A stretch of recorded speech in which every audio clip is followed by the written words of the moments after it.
আমাদের সনাতন ধর্মে স্বর্গ ও নরক দুটি খুব গুরুত্বপূর্ণ বিষয়। আমরা জানি আমাদের জীবনকালে যদি আমরা ভালো কর্ম করি তথা পুণ্য অর্জন করি তাহলে আমাদের মৃত্যুর পর স্বর্গপ্রাপ্তি হবে। আর আমরা যদি আমাদের জীবনকালে দুষ্কর্ম তথা পাপ কাজ করে থাকি তাহলে মৃত্যুর পর আমাদের আত্মাকে নরক যন্ত্রণা ভোগ করতে হবে। আজকের আমি একটি কাহিনীর মাধ্যমে এটা সুস্পষ্ট করতে চলেছি যে কোন মানুষ কিভাবে বা কেন স্বর্গগামী হবেন আর কে বা কেন নরকগামী হবেন। তার জন্য ভিডিওটি স্কিপ না করে শেষ পর্যন্ত দেখবেন, তাহলে আপনার ধারণাও স্পষ্ট হয়ে যাবে। এবং আমার চ্যানেলে নতুন হলে অবশ্যই সাবস্ক্রাইব করে পাশের বেল আইকনটি প্রেস করে অল করে দেবেন। তো আসুন কাহিনীটি শুরু করা যাক। একবার একই সাথে বিভিন্ন দেশের বিভিন্ন শহরে একই সময়ে চারজন মানুষের মৃত্যু হয়।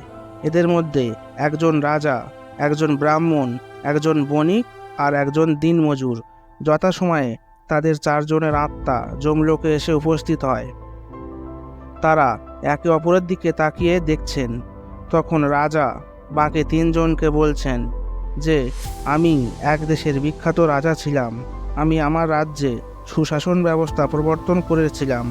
প্রজাদের মঙ্গলের জন্য যথাসাধ্য আমি সব কিছুই করেছি। কোনো প্রজাকে আমি কষ্টে থাকতে দেইনি। আমার রাজত্বে কোনো পাপ কর্ম হতো না। সুতরাং এইসব সুকর্মের জন্য আমি অবশ্যই স্বর্গ যাব। তারপর ব্রাহ্মণকে বলতে শোনা গেল, তিনি বলছেন, আমি পৃথিবীতে মানুষের উদ্ধারের জন্য অনেক পুণ্যকর্ম করেছি, অনেক পূজা পাঠ করেছি, অনেক যজ্ঞাদি সম্পন্ন করেছি, লক্ষাধিক পিণ্ড দান করেছি। সুতরাং রাজামশাই, আপনার থেকে আমার পুণ্য ফল অনেক বেশি, তাই আমি নিশ্চিত অবশ্যই স্বর্গ যাব। তারপর বণিক বললেন, আমি একজন বিখ্যাত বণিক ছিলাম। আমার রাজ্যে আমার মান সম্মান ও প্রতিপত্তির অভাব ছিল না। আমি আমার ব্যবসার লভ্যাংশ থেকে অনেক গরিব দুস্থ মানুষকে সাহায্য করেছি, তাদের মুখে খাবার তুলে ধরেছি এবং অনেক সমাজ কল্যাণমূলক কর্মও করেছি। সুতরাং আমি অনেক পুণ্য অর্জন করেছি, তাই আমি অবশ্যই স্বর্গ যাবার অধিকারী। রাজা, ব্রাহ্মণ, বণিক তিনজনেই তাদের গুণগান নিজের মুখে ব্যাখ্যা করছিলেন। তখন দিনমজুর তা মাথা নিচু করে শুনে যাচ্ছিলেন। আর সবার বক্তব্য শোনার পর সে মনে মনে ভাবতে লাগলেন, আমি তো একজন অতি সাধারণ মানুষ। এরা যা ভালো কাজ করেছে তা আমি কোনোদিন আমার স্বপ্নেও করার কথা ভাবিনি। আমি তো নিতান্ত একজন সাধারণ মানুষ। আমি অত ধর্মকর্ম জানি না। সুতরাং আমার কোনো পুণ্যকর্ম নেই, অর্থাৎ আমি অবশ্যই নরকে পতিত হব।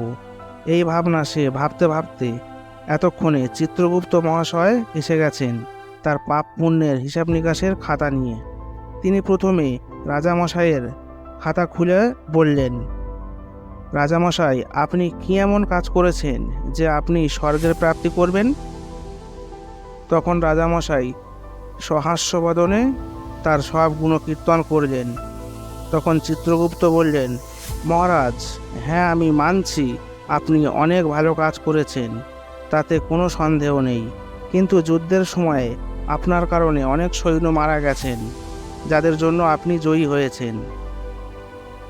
অনেক মা পুত্রহারা, অনেক পত্নী পতিহারা এবং অনেক পিতা সন্তানহারা হয়েছেন।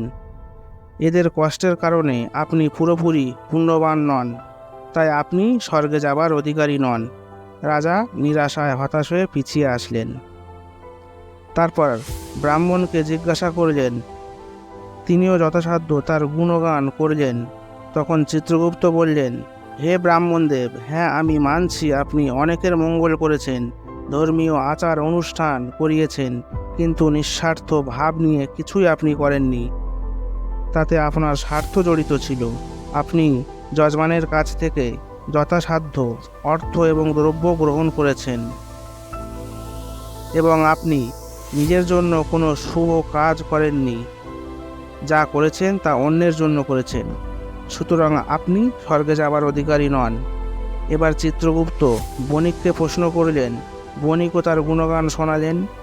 এবার চিত্রগুপ্ত বললেন, আপনিও অনেক মানুষের অর্থ ও অন্ন দিয়ে সাহায্য করেছেন, তা আমি জানি, কিন্তু আপনি তা অন্যের কাছে থেকে ছলে ও কৌশলে বেশি করে অর্জন করেছিলেন।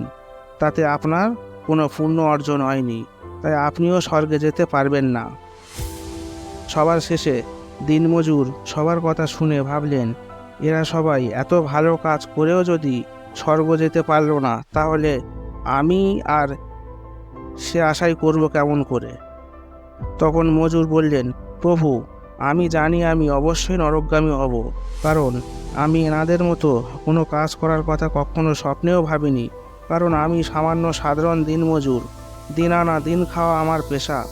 পুরো দিন কঠোর পরিশ্রম করি, কর্ম সেরে পরিবারের পত্নী, সন্তান আর বৃদ্ধ মা বাবার সেবা করতে সময় চলে যায়। তখন চিত্রগুপ্ত বললেন, তুমি তোমার জীবনকালে সব থেকে ভালো কী কাজ করেছো তা মনে করে আমায় বলো। তখন মজুর একটু ভেবে বললেন, প্রভু, একবার আমি খেতে বসেছিলাম, আর তখন আমার কাছে একটা ক্ষুধার্ত কুকুর টলতে টলতে এসেছিল কিছু খাবারের জন্য। তখন আমি আমার খাবার না খেয়ে ওই কুকুরকে উদর ফুর্তি করিয়েছিলাম, আর আমি দিনভর ক্ষুধার্ত থেকে আমার কর্তব্য পালন করে গিয়েছিলাম। আর আমি স্বর্গে যেতে পারবো না, তাই একবার আমার চোখ দিয়ে আমি স্বর্গকে একটু সময় দর্শন করতে চাই। তখন চিত্রগুপ্ত মনে মনে ভাবলেন, এই সাধারণ মানুষ জানে না যে ওর সরল নিষ্পাপ সুকর্মের কারণে ও প্রকৃতপক্ষে স্বর্গলাভের অধিকারী। তখন চিত্রগুপ্ত একটু মুচকি হেসে মজুরকে বললেন, ঠিক আছে, চলো, আমি তোমায় স্বর্গ দর্শনে নিয়ে যাই। এই বলে সে দিনমজুরকে হাত ধরে স্বর্গের উদ্দেশ্যে রওনা হলেন। তো আশা করি আপনারা বুঝতে পারলেন এবং আপনাদের উত্তর আপনারা পেয়ে গিয়েছেন যে মানুষ কিভাবে স্বর্গপ্রাপ্তি করেন এবং কীভাবে মানুষ নরকগামী হয়। তো ভিডিও ভালো লাগলে একটি লাইক করে, অন্যকে শেয়ার করে, চ্যানেলটি সাবস্ক্রাইব করে পাশে থাকবেন। আবার দেখা হবে পরের অন্য এক ভালো ভিডিওতে। ততক্ষণ সবাই ভালো থাকবেন, সুস্থ থাকবেন। ধন্যবাদ।